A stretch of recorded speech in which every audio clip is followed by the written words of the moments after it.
we like walked in, and I just remember being in like the living room. It's just like framed and sheetrock's up, and ceilings are super tall, and it's got a basketball court in it. And I'm just like, oh, this would be sick to raise my kids here.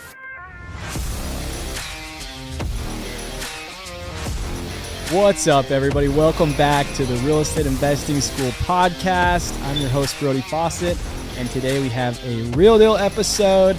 For those of you that are just joining us for the first time ever, these real deal episodes come out every single week on Thursdays, and the purpose of it is to dive into one deal that an investor has done in hopes that you can learn from it and go implement it in your own investing. So it's nice because there's different ways to get experience and to learn. One of those is through your own experience and making mistakes and spending money and losing money. The other is to learn from people who have had success and had failures. So hopefully you're learning as much as you can. Today is going to be really exciting because we have something a little bit different than we normally do.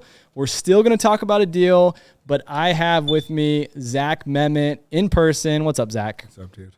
So Stoked to be here. So excited you're here. You guys are ready to move out to Maui. I know it. 100%. You've been ready. Yeah, I've been ready.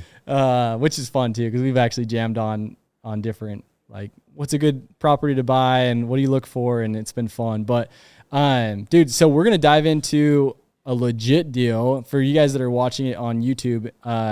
We're gonna throw up some pictures and whatnot so you can actually see if you're cool with that. Yeah, for sure. Because this house is freaking awesome. Yeah, it's cool. so rad. Thanks. To put it in perspective, we were just talking about earlier, I'm like, if your house was here in Maui, it'd be over $10 million. Like, yeah, I'm sure it would. Yeah. So if we can just fly it over here, that'd be great. Yeah, it would be sick. It would be way cool.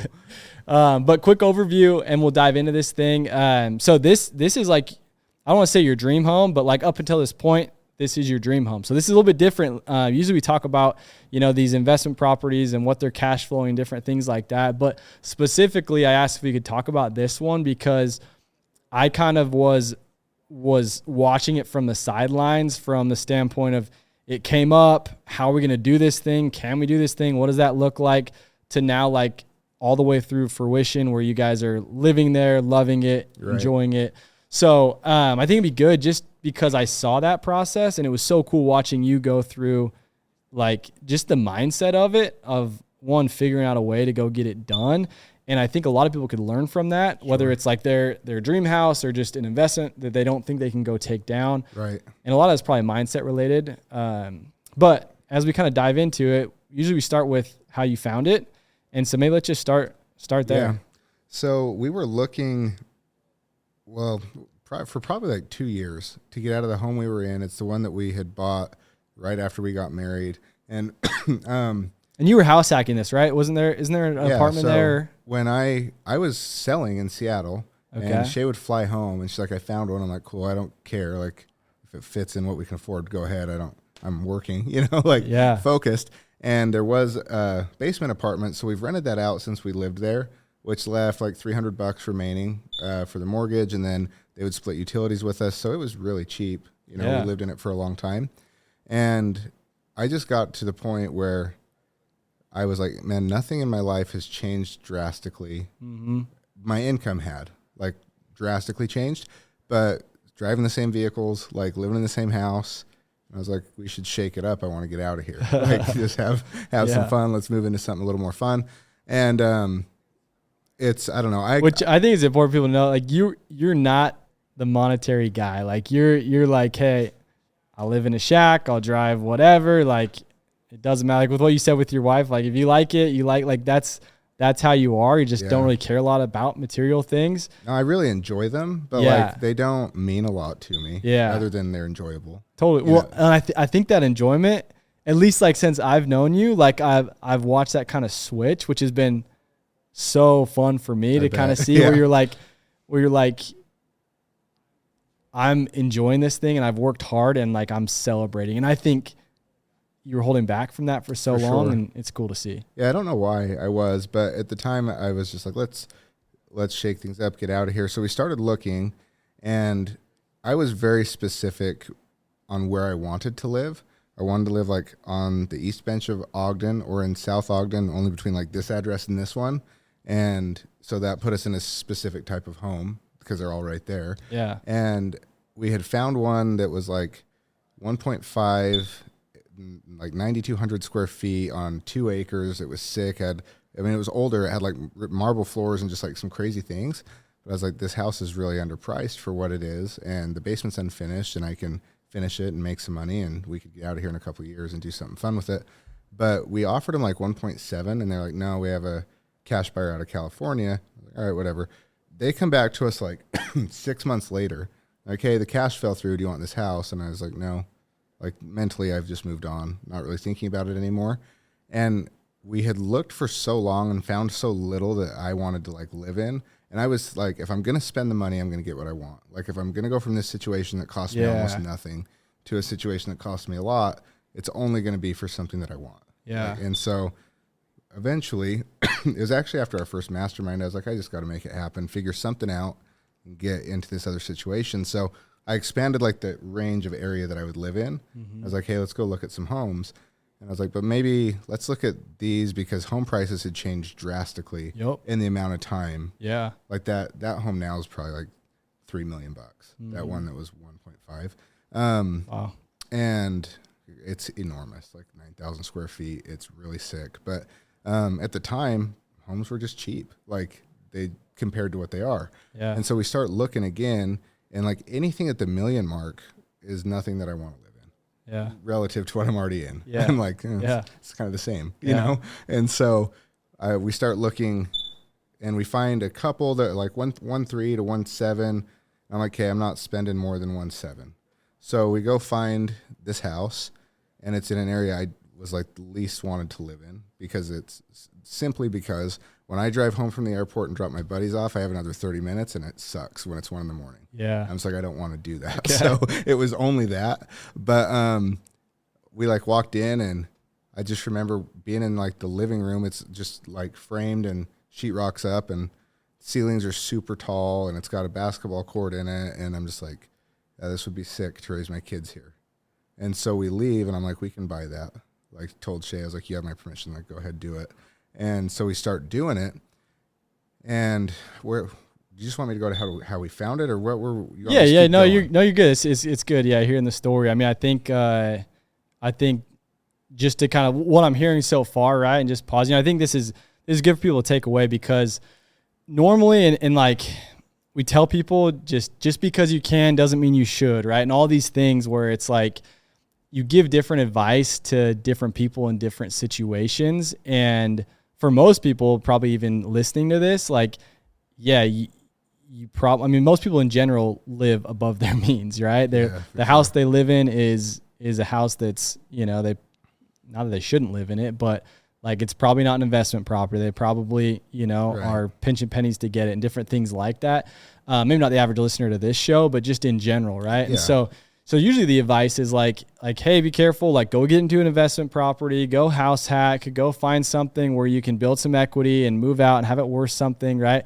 And, like you've been doing that for a while, just being like very disciplined in what you're doing. You've been in this house for a while.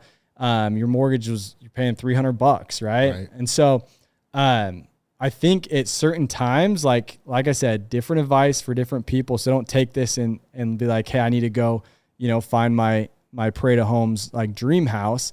But for you, like it was one of those things where you could afford to do it. And it's kind of fun and exciting because you're like pushing the limits of like, oh, I'm going to expand my horizon on what I can actually live in and what I want to live in and where I want to raise my family. And just where I wake up in the morning.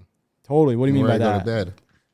I don't know. I think I'm pretty like introspective, but I think whatever you wake up to in a lot of ways determines how your day goes. And ooh, I love that. It's really fun to wake up in a new place. Like if you're on vacation in a sick hotel and you wake up, you're just like, this is sick. Yeah. Right? Yeah. And I started to, I think, talking to you and just kind of running through my life and where I was at, what I was feeling. I was like, I've woke up and I've seen the same dresser in the same spot for 8 years. Like, same pictures on the wall, same mirror over here. Like, I just want to change it. Like, I want to feel something different when I wake up in the morning. And I want to feel something different as I go to bed at night. Like as I'm turning all the lights off in my house. I think through this type of stuff, which is weird. Yeah. I'm like, I want that to feel a little bit different. Yeah. And so, I guess. Which like you say it now, like it was just like, I woke up one morning, I'm like, hey, I want to mix it up. Like I legit remember like our first mastermind in Las Vegas. And it was like, I don't care to have it. Like I'm good with this. I'm good with that.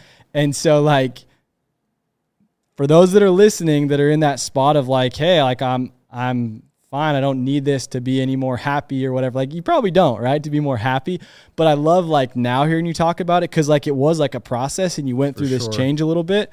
And now it's cool to see how excited you are about it. Yeah, no, it's just, as I went through it, I started to change my opinions. I was talking to somebody the other day and I was like, I'm pretty sure 99% of the opinions I held 10 years ago like don't exist anymore. Like they're all been blown up, you know? Same probably. But yeah, I don't even know why we got onto this, but it's way more exciting to wake up there. Like way more exciting to go to bed there. It's honestly more fun to turn the lights off at night. Yeah. Like watching the house shut down. And like, you know what I'm saying? Yeah. Like that might sound kind of stupid, but I didn't realize I feel way more gratitude living there, which is really interesting. And I think that's very powerful. Yeah. And I feel gratitude when like my nieces and nephews are playing in the pool and like we had the pool heated. They were doing some work on it and it was freezing. It was like 20 degrees. My kids were like, can we swim? I'm like, hell yeah, you can swim. Like,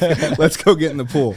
So it's like middle of winter, they're in the pool and I'm just full of gratitude. Where our house sits, we get the sickest sunsets and I'm just like full of gratitude like all the time.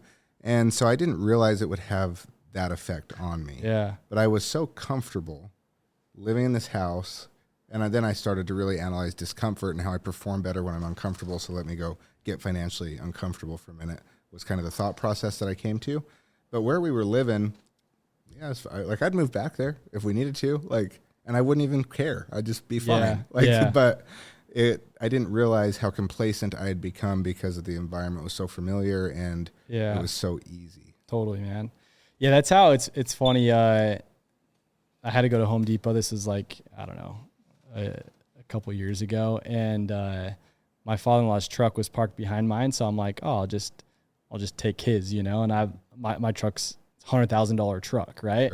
And, I think his is $2,500 and it's stick shift. And, I drove to Home Depot. I just took his truck and I'm like, this is legit. Like, like I really like swear, not even lying.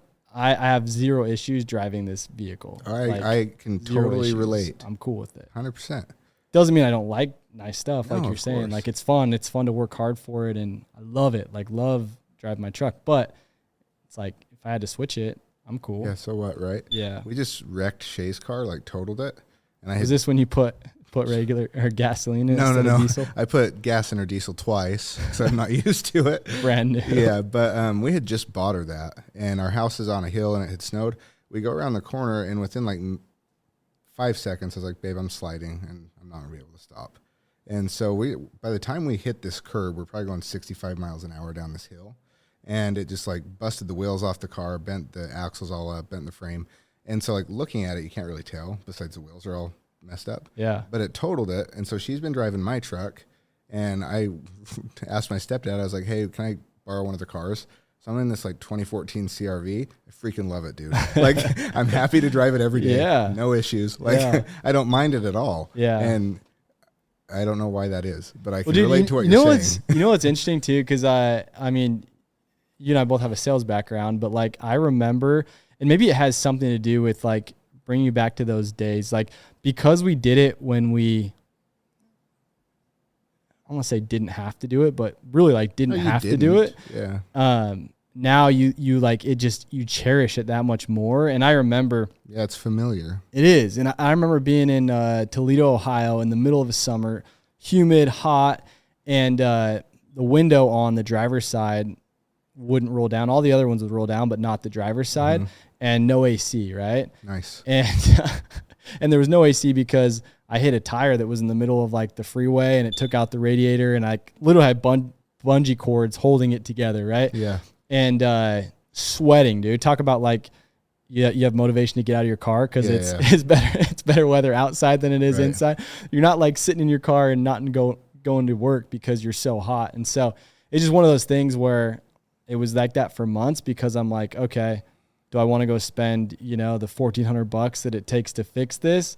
Or I could save that up for something else, and just grit it out, grind it out. And like, man, those are the cherished moments. Same with living in a house, like house hacking and doing what you did. I think that the familiarity aspect is one of them, but I also think for me, I've talked to guys about this, but it's like, I'm fine to go back to the trenches. Like that's where I was built. Yeah. That's where my identity comes from. Like that is who I am. Yeah. I just don't want to. Like I'll go back if I need to. Yeah. And then when I get a chance to go back, I do cherish it. It's familiar. It's like nostalgic in ways. But I don't miss it necessarily. I remember when we got married, like my mom and my mother-in-law, they both brought some things that like represented me, and Andrea's mom, some stuff that represented her. But one of the things was that her mom had was like $1, and she was just talking about Andrea, and she was like, if she needs to like be on a budget and be good with money, like she will be the best at it and can like sacrifice and do that. She's like, but if she doesn't need to and she can go spend it, like, and can afford it, then she will also. Right. Yeah. And so like just those traits, I love that. And that's exactly how she is. And she was on board with, our whole real estate journey and just sacrificing for the future. But kind of the same concept.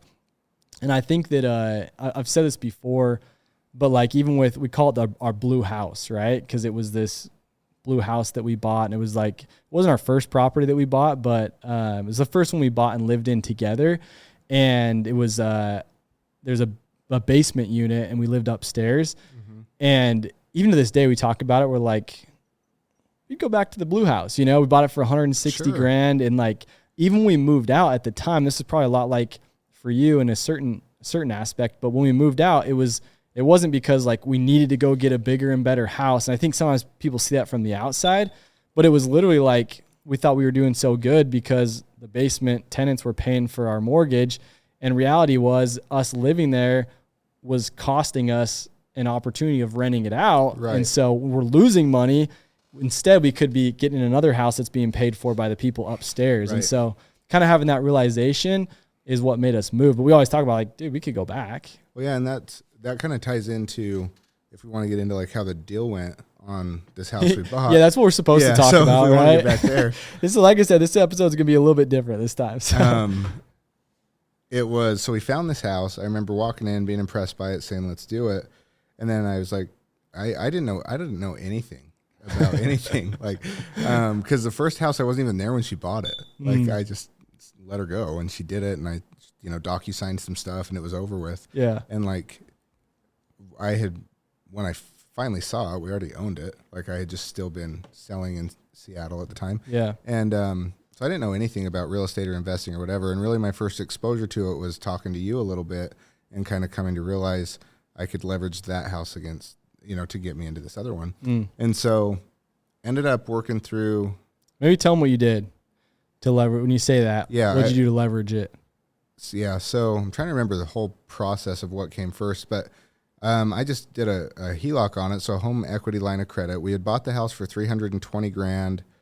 I want to say back in 2016. Okay. And it appraised for $600,000. We owed $280,000, so they gave us $320,000 basically. Back on it's just interest only for a year. But the really cool thing is the upstairs tenants and the downstairs tenants pay the mortgage and the HELOC payment, and it still cash flows. It's legit. So I get it's all covered. So I took that money and put it towards this house, but getting into that house, it was listed at 1.7 and it had been sitting for 200 days. They had tried to make the parade the year before and couldn't get materials. So we offer them 1.68 and they're like, no. I'm like, all right, what do you want? But I remember calling you and I'm like, what do I do? And you're like, well, what do they actually want? I'm like, well, it's got to be money.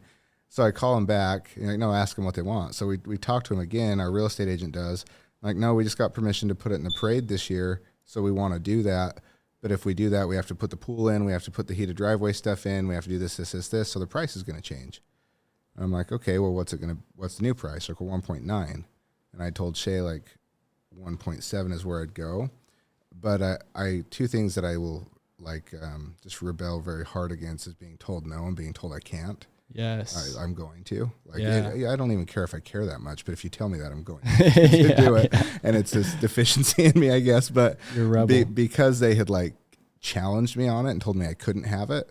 And then I go, oh, we're putting it in the parade, so you can't. I'm like, well, tell me what I need to do to lock it up prior to that. So they come back at 1.9, and I didn't like the pool that they were putting in. It was just a vinyl liner pool in this big old house, and I didn't feel like it fit very well.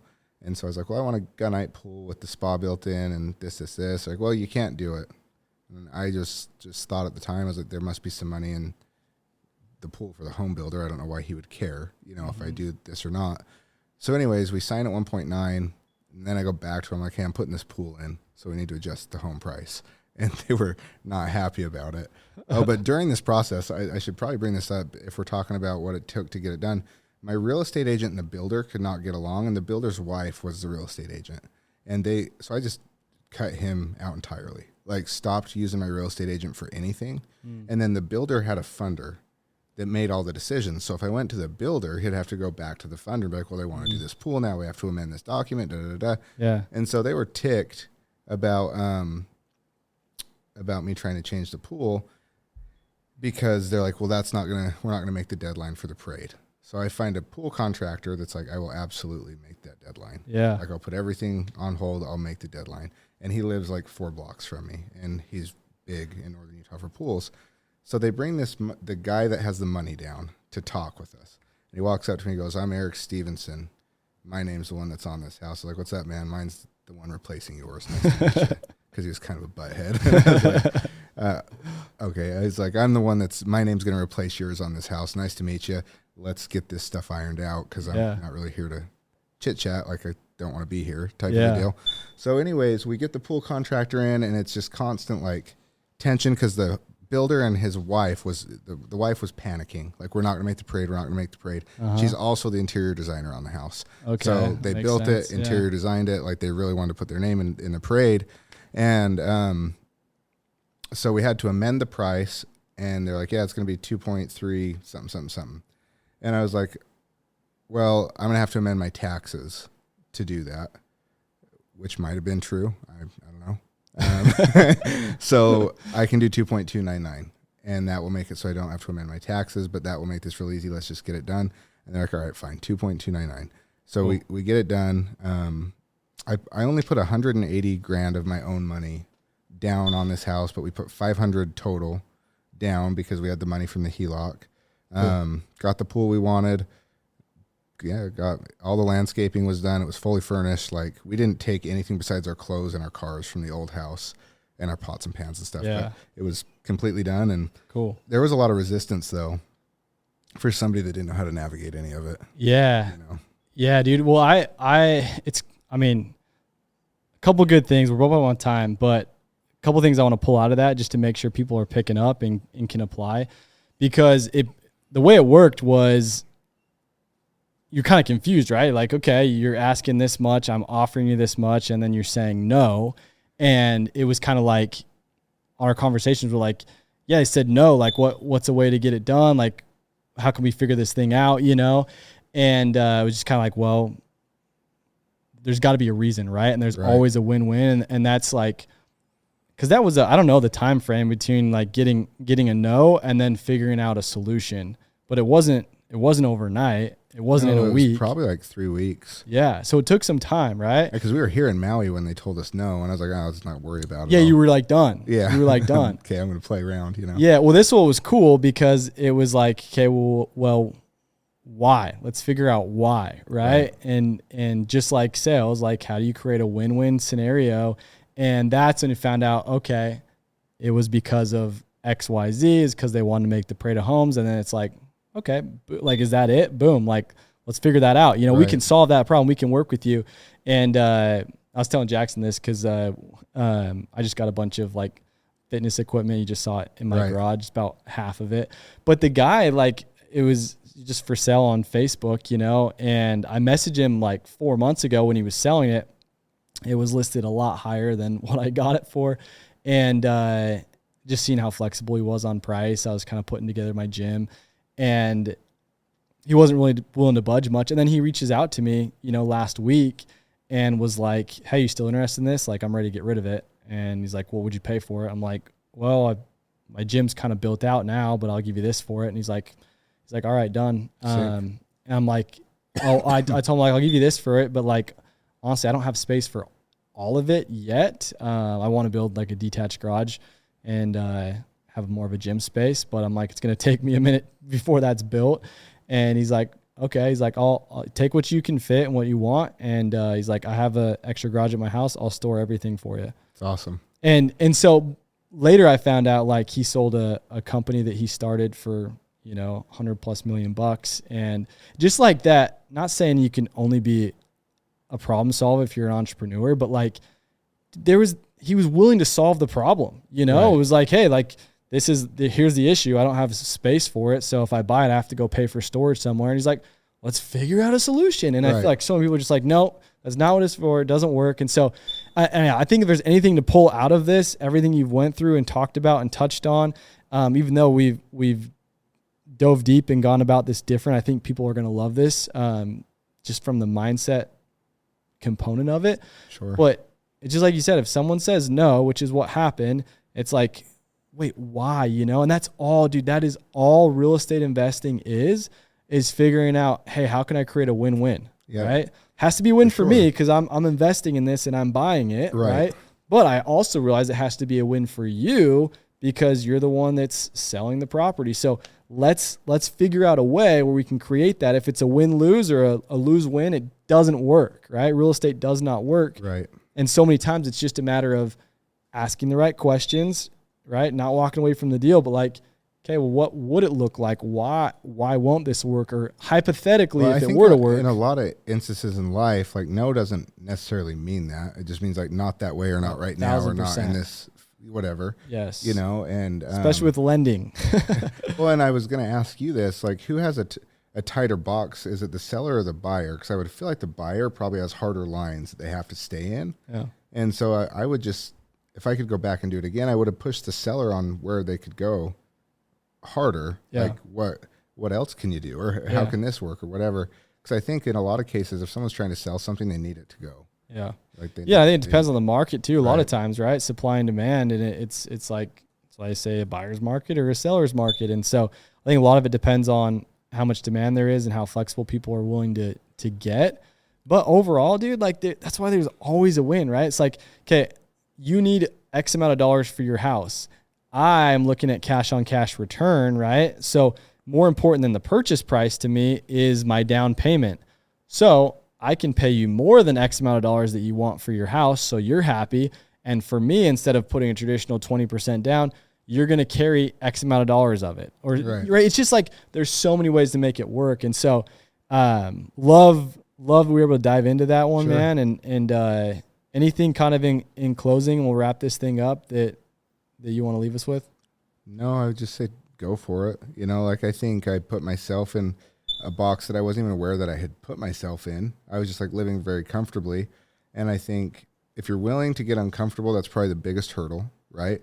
And two people are, I can't do that because they'll make something up. It's actually just uncomfortable for them. They may not have the education on it, or, that might stretch my money a little thin, or whatever it is. Yeah. Be willing to get uncomfortable, and then just do what it takes to win. If it's good, like if that's a good deal, and if it's, don't do that when it's detrimental. But do it if it's going to be a win for you. Like figure it out, make it happen. Yeah, love it, dude. Wise words to end on. Thank you guys for tuning in. Thanks, Zach, for dropping some bombs on this deal. And go find your dream property. Go make it happen. So thanks, guys.